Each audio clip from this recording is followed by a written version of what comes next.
출애굽기 34장 27절에서 35절. 여호와께서 모세에게 이르시되 너는 이 말들을 기록하라. 내가 이 말들의 뜻대로 너와 이스라엘과 언약을 세웠음이니라 하시니라. 모세가 여호와와 함께 40일 40야를 거기 있으면서 떡도 먹지 아니하였고 물도 마시지 아니하였으므로 여호와께서는 언약의 말씀 곧 십계명을 그 판들에 기록하셨더라. 모세가 그 증거의 두 판을 모세의 손에 들고 시내산에서 내려오니 그 산에서 내려올 때에 모세는 자기가 여호와와 말하였으므로 말미암아 얼굴 피부에 광채가 나나 깨닫지 못하였더라. 아론과 온 이스라엘 자손이 모세를 볼 때에 모세의 얼굴 피부에 광채가 남을 보고 그에게 가까이 하기를 두려워하더니 모세가 그들을 부르매 아론과 회중의 모든 어른이 모세에게로 오고 모세가 그들과 말하니 그 후에야 온 이스라엘 자손이 가까이 오는지라. 모세가 여호와께서 시내산에서 자기에게 이르신 말씀을 다 그들에게 명령하고 모세가 그들에게 말하기를 마치고 수건으로 자기 얼굴을 가렸더라. 그러나 모세가 여호와 앞에 들어가서 함께 말할 때에는 나오기까지 수건을 벗고 있다가 나와서는 그 명령하신 일을 이스라엘 자손에게 전하며 이스라엘 자손이 모세의 얼굴에 광채를 보므로 모세가 여호와께 말하러 들어가기까지 다시 수건으로 자기 얼굴을 가렸더라.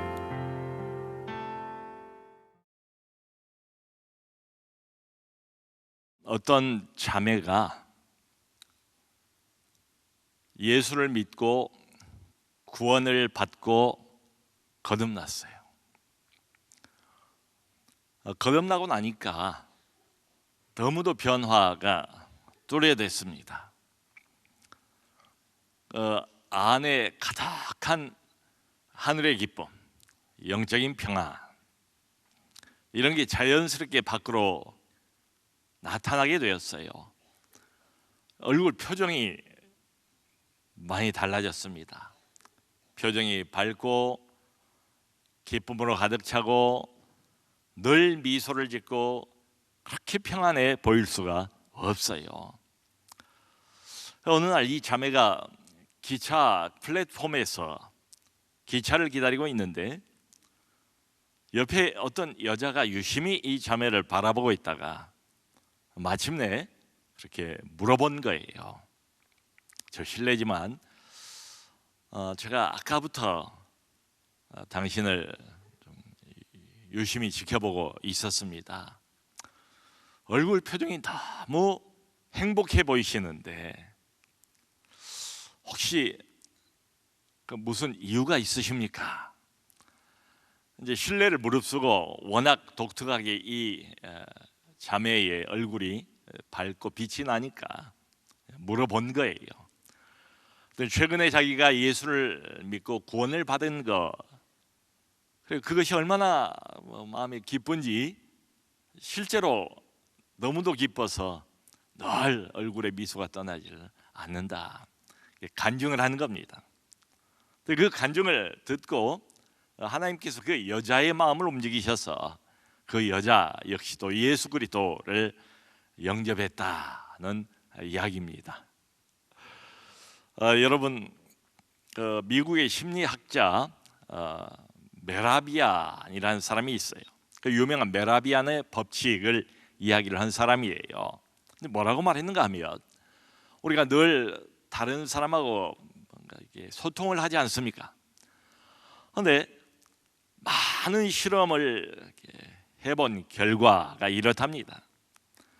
의사소통을 하는 데 있어서 우리가 흔히 오해하는 게 있다, 착각하는 게 있다. 그게 뭐냐면 우리는 말의 내용이 의사소통에 상당한 영향을 미칠 거라고 생각을 하는데 실제로 조사를 해보면 그렇지 않다는 거예요.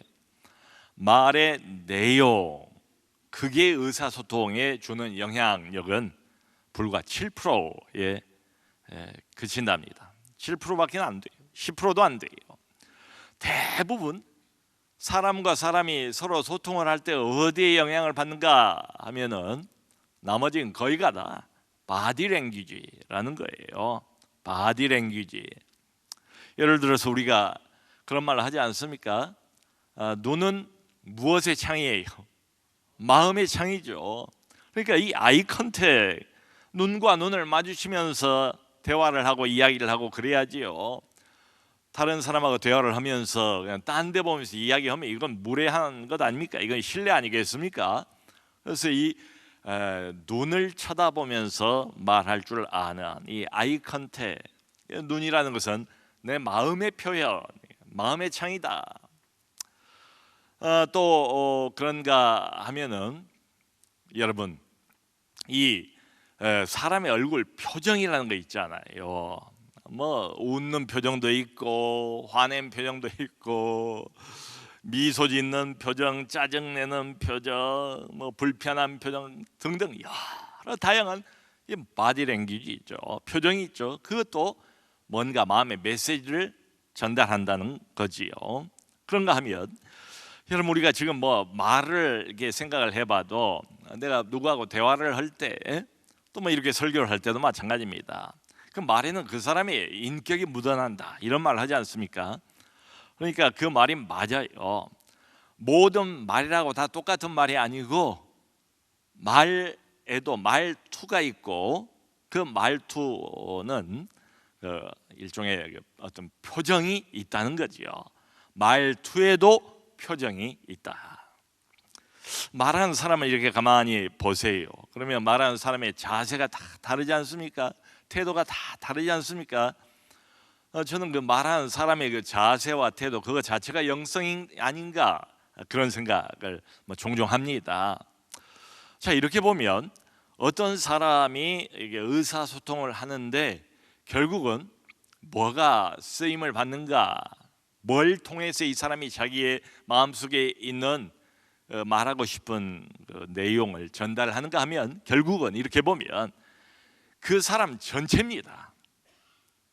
말의 내용만이 아니에요. 7%에 불과하고 그 사람의 머리끝에서 발끝까지 그 사람 전체 전인이 의사소통에 다 쓰임을 받는 것이다. 이런 이야기죠. 자, 여러분, 이렇게 이제 생각을 해보면 이런 좀 흥미로운 질문 하나가 생각이 나요. 뭔가 하면 예를 들어서 말투가 매우 사납고 매우 거친 사람, 그런데 성령 충만한 사람, 이게 가능할까요? 사람이 굉장히 차갑고 냉랭하고 딱딱한데 성령 충만한 사람, 이게 성립이 되겠습니까? 그건 불가능해요. 앞과 뒤가 맞지가 않아요. 그러니까 어떤 사람이 믿음이 있다, 뭐 믿음이 좋다, 여러분 그 사람이 믿음 좋은 걸 도대체 어떻게 우리가 평가를 하겠습니까? 우리는 하나님이 아니잖아요. 결국은 그 사람의 말투, 그 사람의 표정, 그 사람의 행동, 겉으로 보여주는 눈에 보이는 그런 것들 가지고 그 사람 믿음을 판단할 수밖에는 없지요.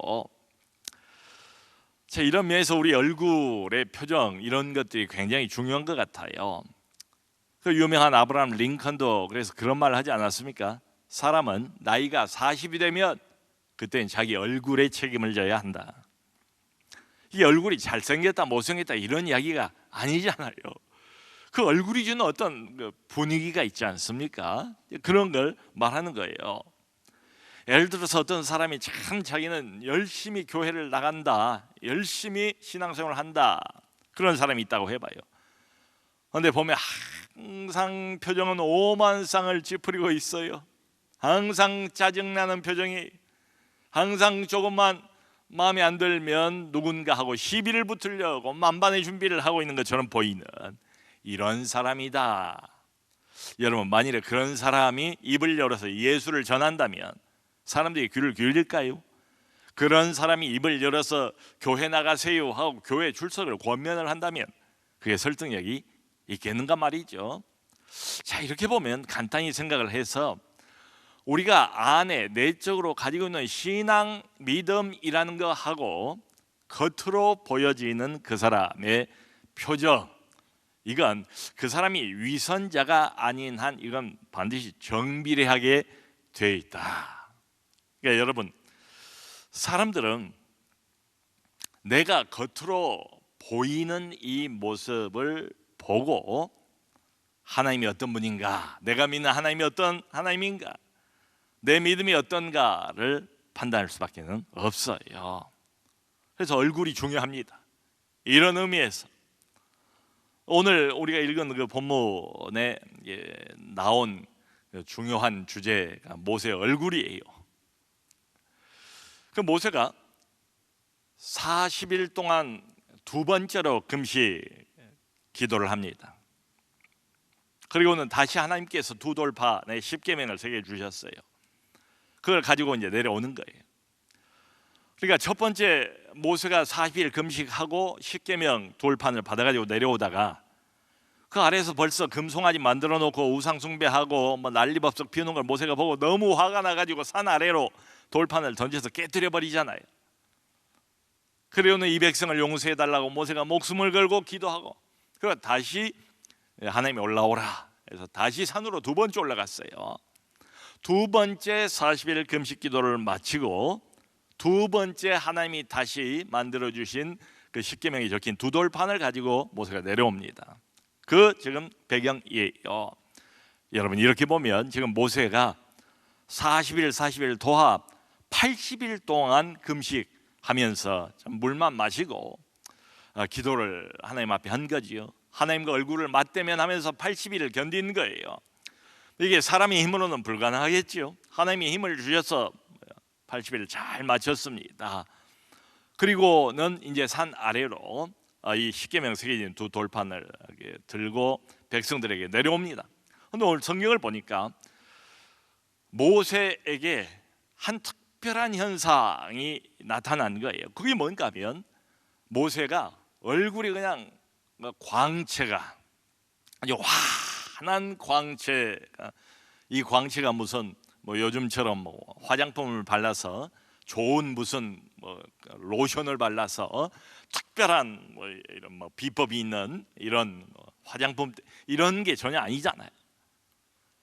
80일 하나님과 함께 머물러 있다가 내려오는 모세의 얼굴에서 그냥 큰 광채가 났는데 모세 자신은 이 사실을 모릅니다.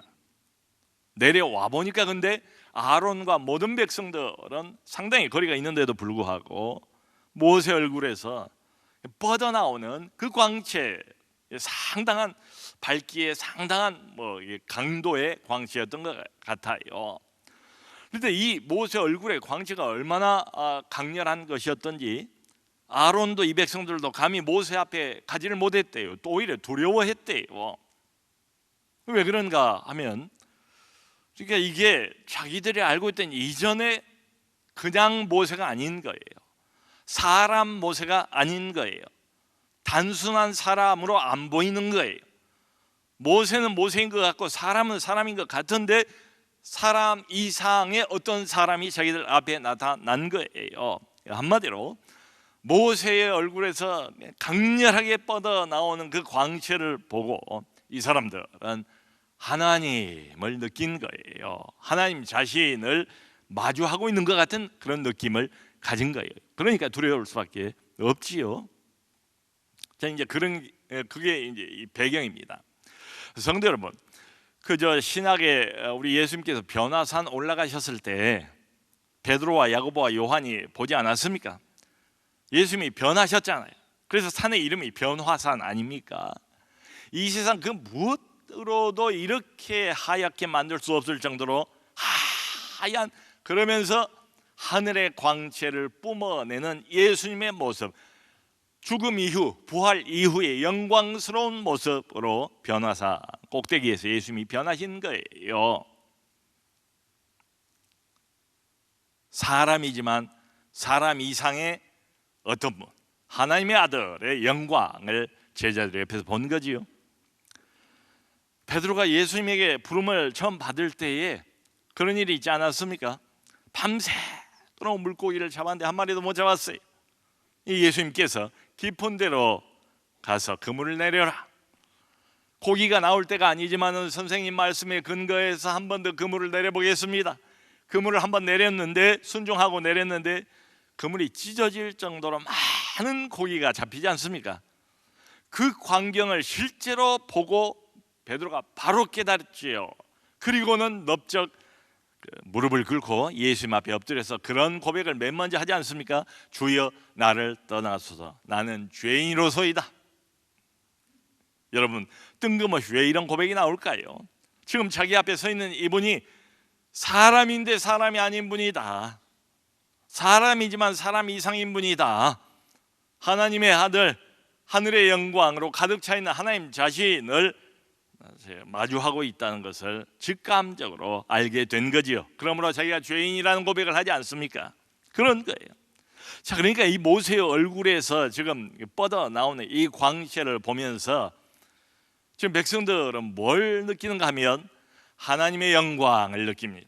하나님의 광채를 눈으로 보는 겁니다. 하나님의 임재를 온 영혼으로 느끼는 거예요. 하나님이 바로 앞에 오셨다. 하나님의 현현, 이걸 이 백성들은 느끼는 겁니다. 여러분, 모세가 80일 동안 있지 않았습니까? 다른 누구하고 만나지 않았어요. 하나님과 그야말로 얼굴과 얼굴을 맞대고 80일 동안 주야로 하나님과만 머물고 났더니, 그러니까 하나님과 깊은 교제의 결과입니다. 모세 인격 전체에 하나님의 영광이 완전히 스며들어 버렸어요. 그런 거예요 지금. 요즘에 여러분 이제 겨울철이라 제주도에서는 본격적으로 이제 귤을 수확하는 때입니다.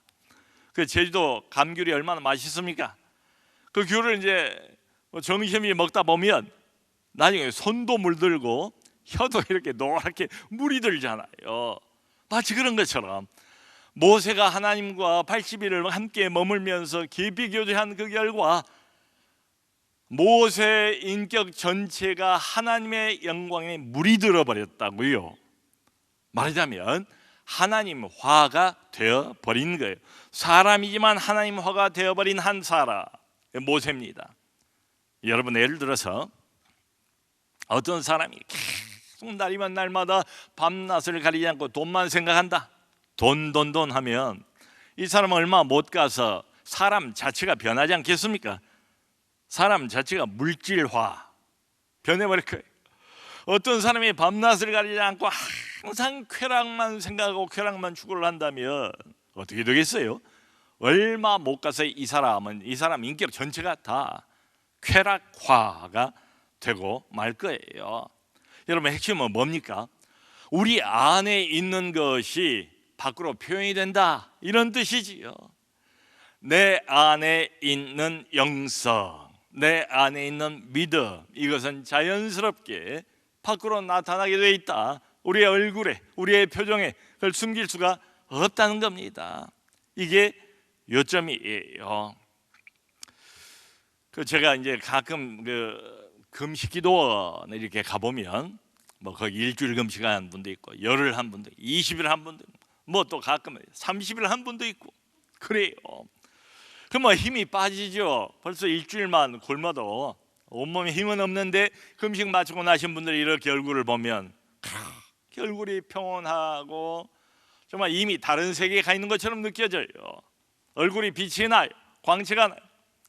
제 동창 중에 40일 금식기도를 하시는 그 목사님이 계셨는데요, 그분이 그러시더라고요. 한 20일쯤 지나고 나니까 내가 가지고 올라왔던 모든 기도 제목도 다 사라져 버리더래요. 그리고 오직 하나만 보이더래요. 뭔가 하면 하나님의 영광, 하나님의 영광, 하나님의 영광만 생각나고 하나님의 영광만 눈에 들어오고 그런 겁니다.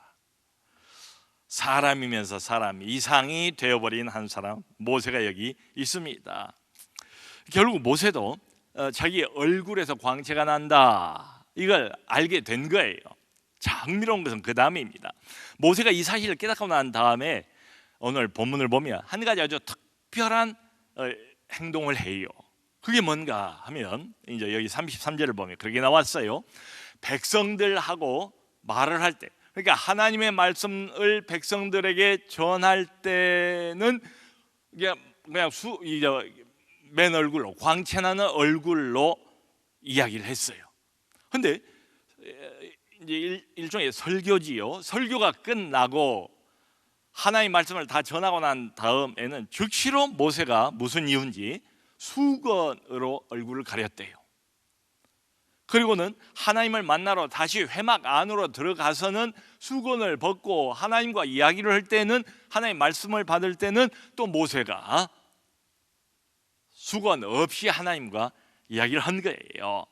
자, 그러니까 모세가 하나님의 말씀을 받을 때는, 하나님과 이야기할 때는 수건을 벗고 이야기를 하고, 받은 하나님의 말씀을 전할 때는 역시 수건을 벗고 백성들을 보면서, 마주 보면서 이야기를 하고. 그러니까 하나님의 말씀을 백성들이 듣는 그동안, 그 순간만은 모세 얼굴에서 나는 광채를 이 백성들도 볼 수가 있었다, 이겁니다.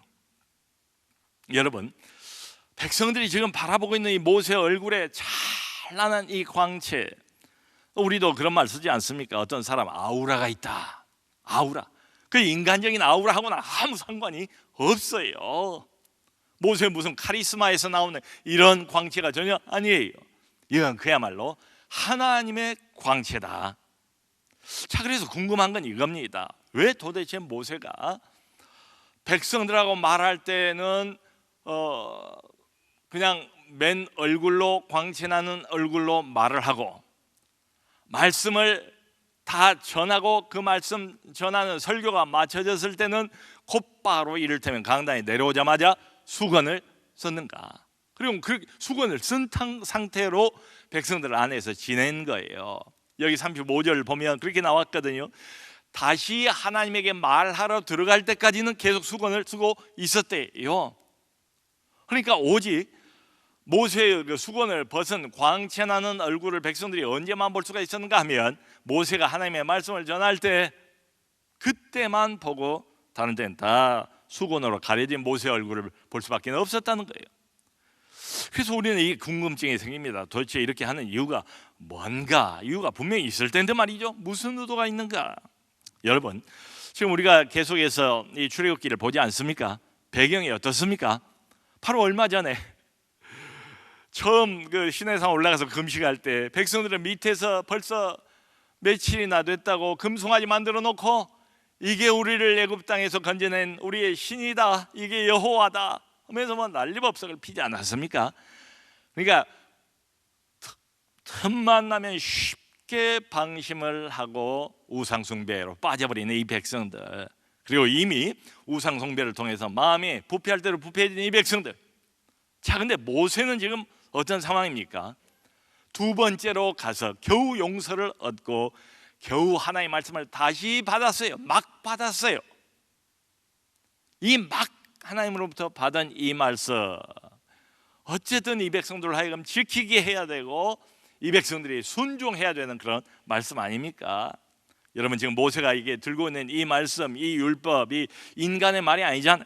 모세 자신의 말도 아니잖아요. 살아계신 전능자, 우리의 구원자, 우리의 주인 되시는 하나님 자신의 말씀이잖아요. 그러니까 이 말씀이 중요하고, 이 말씀이 백성들에게 드러나야 되고, 이 말씀에 이게 뭔가가 인간의 말이 아니기 때문에, 모세의 말도 아니기 때문에, 이게 무슨 뭐 도덕적인 권면 이런 게 아니잖아요. 전능자, 창조자, 구원자, 주권자, 그분 여호와 자신의 말씀이니까 이 말씀이 어쨌든 달라야 돼요. 그래서 필요한 게 뭔가 하면 하나님의 영광입니다. 하나님의 광채입니다. 상상을 해보세요. 모세가 하나님의 말씀을 전할 때 그냥 막 얼굴에서, 지난번에 좀 두려워서 우리가 벌벌 떨었던 그 광채, 하나님의 광채, 하늘의 광채, 사람이 만든 것이 아니라 하나님께서 모세를 통해서 내비치는 것처럼 보여지는, 마치 우리의 심령 속을 꿰뚫어 보는 것 같은 그런 광채가 뿜어 나온다. 그럼 그 말씀을 사람의 말로 안 받지요. 그런 겁니다. 자, 그러니까 여기서 분명한 것은 이거예요. 적어도 모세가 하나님의 말씀을 전하는 그때 그 순간만은 이 사람은 그냥 사람이 아닌 겁니다. 보통 사람이 아닌 겁니다. 그냥 보통 사람이 뭐 인생에 관한 무슨 어드바이스를 주고 무슨 교훈을 주고 충고를 주고 그런 차원이 아닌 겁니다. 모세가 하나님 말씀을 백성들에게 전하는 그 순간만은 이 사람은 하나님의 대언자예요. 하나님 자신이 사람의 모습을 입고 이 땅에 서서 내 앞에서 지금 내게 말씀을 하신 것 같은 이런 느낌들을 백성들 모두가 다 받은 거지요. 여러분, 살아있는 하나님의 말씀이 말씀되기 위해서는 이 영향력과 효과를 위해서는 그냥 내 재주만 안 돼요. 내 열심만 되겠어요? 뭔가 신적인 것이 더해져야 된다. 그게 바로 모세 얼굴에 나타난 영광입니다. 바로 광채입니다. 성도 여러분, 이게 오늘날에도 똑같습니다. 어쨌든 이 말씀은 동일한 말씀 아닙니까? 하나님 말씀 아닙니까? 하나님 말씀은 모세 시대나 이 시대나 살아계신 하나님 아니십니까? 그분은 여전히 과거에도 성경을 통해서 말씀하셨지만 지금도 우리에게 말씀하시지 않습니까? 이 말씀을 통해서. 그러니까 이 말씀이 영향력이 있으려면, 이 말씀이 효과가 있으려면, 이 말씀이 하나님의 말씀답게 살아나려면, 이 말씀이 하나님의 말씀으로 사람들의 심령을 쪼갤 수 있으려면 여기에 반드시 신적인 게 더해져야지요. 성령이 더해져야 되고 기름 부음이 여기 더해져야 되지 않겠습니까? 이게 대단히 중요합니다. 자, 그런데 하나님 말씀 전한 게 끝났어요. 은혜로운 설교가 마쳐졌습니다. 그러면 비유를 하면 강단에 내려오면 모세가 수건을 쓴 것처럼 수건을 써야 됩니다. 여러분, 모세가 왜 수건을 썼을까요? 그 영광이 계속되지 않도록, 자기 얼굴에 광채가 계속 비춰지는 것을 못 보도록 쓴 거예요. 바로 얼마 전만 해도 모세가 눈에 안 보이자 눈에 보이는 하나님을 만들어 놓은 사람들 아닙니까? 우상 숭배를 한 사람들 아닙니까? 강단에서 말씀이 끝난데도 내려와서도 계속 모세 얼굴에 광채가 나는 걸 보면 이 사람들이 모세를 어떻게 생각할까요? 모세가 하나님이 되지 않겠습니까? 모세를 그야말로 하나님처럼 여기지 않겠습니까? 살아계신 여호와와 모세를 눈에 보이는 하나님으로 바꿔버리고 싶어하는 이 백성들 아니겠습니까? 모세가 그 점을 정확히 안 거예요. 바로 얼마 전만 해도 우상에게 마음을 뺏기고 눈에 보이는 것이면 무조건 따라가려고 하는 이 백성들, 그 백성들이 틈이 나지 않도록, 그 백성들이 자기를 오해하지 않도록, 자기는 하나님의 대언자에 불과하고 말씀을 전달하는 전달꾼에 불과하고 하늘과 땅 사이 중간에 서 있는 대언자에 불과하고 중보자에 불과하고 하나님이 아니라고요. 그걸 모세가 알고 있었고 백성들의 오해를 방지하기 위해서 일부러 불편했겠죠. 백성들 한가운데 있을 때는 그 광채가 났을 거예요. 계속해서 그 광채가 못 보도록 일부러 수건을 가려버린 겁니다. 성도 여러분, 이건 정말 오늘날 우리의 어떤 신앙생활에 많은 걸 시사해주고 있지 않습니까?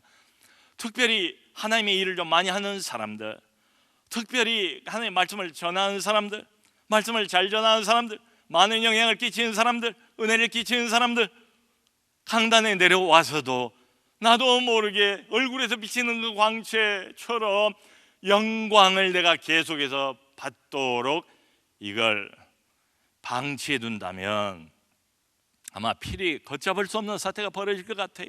나도 모르게 내가 하나님처럼 높아지지 않겠어요? 하나님 자신에게만 돌려져야 할 영광을 내가 가로채지 않겠습니까? 영광의 회방꾼이 되지 않겠습니까?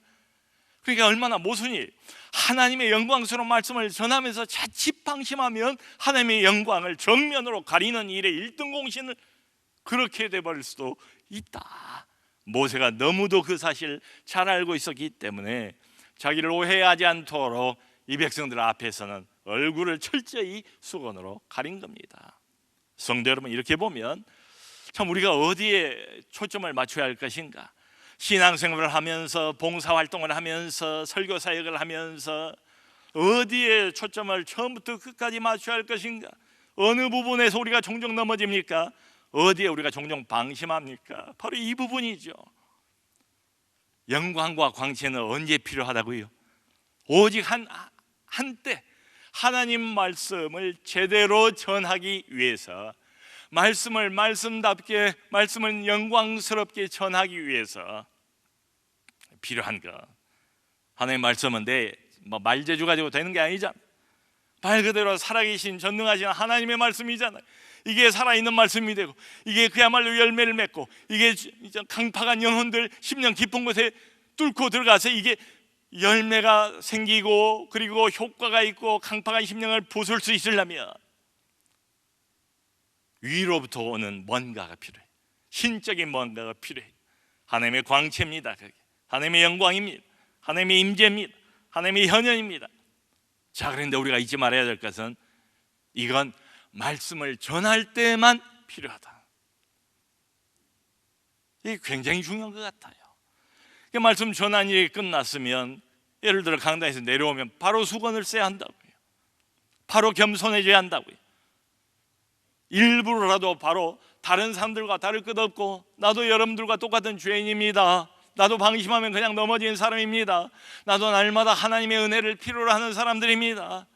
그냥 보통 사람인 것처럼 처신을 하는 거지요. 이를테면 모세가 그런 거예요. 지금 여러분, 이게 위대한 영적 지도자 모세 아니겠습니까? 이게 모세의 타고난 점 아니겠습니까? 처음부터 끝까지 되나무 때나 자기가 영광을 받으려고 하고, 자기가 높아지려고 하고, 자기가 빛나려고 하지 않고, 자기가 스포트라이트를 받으려고 하지 않고, 일부러 그 스포트라이트를 스위치 오프 해버리고 꺼버리고 영광을 가려버리는 이 모세, 이런 사람이야말로 진정한 영적 지도자가 아니겠는가, 우리가 본받아야 할 점이 아니겠는가, 이 말이죠. 사랑하는 성도 여러분, 우리 인생의 주인은 하나님이십니다. 우리 교회의 주인도 하나님 한 분밖에 없어요.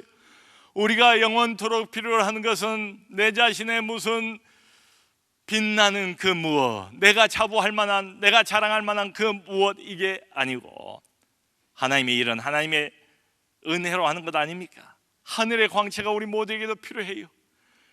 하나님의 영광이 우리 모두에게도 필요해요. 그리스도 예수로 자랑하고 성령으로 봉사하는 우리가 진짜 할례당이다, 이런 말이 있지 않습니까? 그러므로 하나님의 이 특별한 은혜, 특별한 능력, 성령의 능력, 하늘의 기름 부으심, 하늘의 광채를 날이면 날마다 구해야죠. 그걸 힘입어서 우리가 모든 봉사를 잘 감당을 하는 겁니다. 근데 봉사가 끝나면 수건을 쓰자. 오늘 설교 제목을 수건을 씁시다 이렇게 바꾸려고 하다가 수건을 쓰자.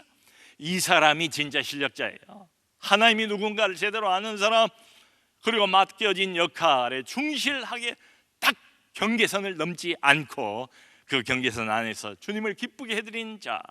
성도 여러분, 모든 초점, 무슨 일을 하든, 무슨 봉사를 하든, 무슨 사역을 하든, 모든 초점을 항상 하나님의 말씀에만 맞춘 우리가 되기를 바랍니다. 그리고 모든 영광 우리 하나님께만 돌려드리는 우리 모두가 될 수 있기를 주님의 이름으로 축원합니다.